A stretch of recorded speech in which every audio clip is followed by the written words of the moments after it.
జమిలి ఎన్నికల ప్రచారం మరొకసారి వేగంగా వ్యాపిస్తోంది.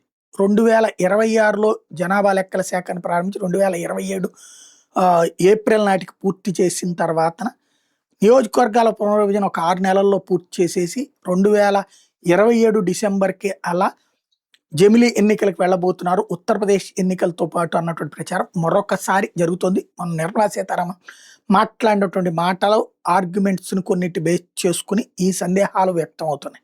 దీంతో అన్ని పార్టీలు ఒక్కసారి ఉలిక్కి పడుతున్నాయి. క్రాస్ చెక్ చేసుకునే పనిలో ఉన్నారు ఢిల్లీలో. నిజమా కాదా అన్నటువంటిది. జమిలి ఎన్నికలు అంటే గనక ఇప్పుడు రాష్ట్రాల్లో ప్రభుత్వాలు కూడా అర్జెంటుగా తమ తమ పనుల్ని ముందుకి తీసుకువెళ్లాల్సి ఉంటుంది. ఇంకోటి అది సులభమా జమిలి ఎన్నికలు? రాజ్యాంగ పరంగా అయితే చాలా కష్టాలు ఉన్నాయి. అయితే ఇప్పుడు జ్యుడిషియల్ పరంగా కూడా అడ్డాలు ఉండవు అన్నటువంటి ఫీలింగ్ వచ్చింది. ఎందుకంటే తాజాగా సుప్రీంకోర్టులో కొన్ని అనుకూల తీర్పులు వస్తున్నటువంటి నేపథ్యంలో అక్కడ అది కూడా అయిపోయిందంటే కోర్టు కూడా అడ్డుపడదంటే ఇంకా ఎవరు చేయడానికి ఏమీ ఉండదు.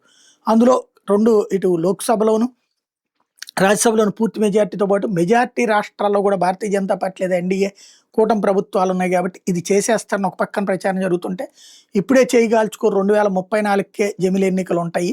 2029 నాటికి హాఫ్ జమిలి జరుగుతుంది. కర్ణాటక లేకపోతే మధ్యప్రదేశ్, రాజస్థాన్, ఛత్తీస్గఢ్, తెలంగాణ వీటన్నిటితో కలిపి అప్పటికి మామూలుగా ఒక 5 రాష్ట్రాలు ఎట్లాగూ ఇవి ఉంటాయి. టోటల్‌గా దాంతో పాటుగా ఒక 6 నెలల తర్వాత జరగబోయేటటువంటి ఎన్నికలు కూడా ప్రీపోన్ చేసుకొచ్చేసేసి టోటల్‌గా 11 రాష్ట్రాల ఎన్నికలు 11-12 రాష్ట్రాల ఎన్నికలు మాత్రం 2029లో పెడతారన్నటువంటి ప్రచారం ఒకటి నడుస్తుంది. అది ఎంతవరకు వాస్తవమో చూడాల్సి ఉంది.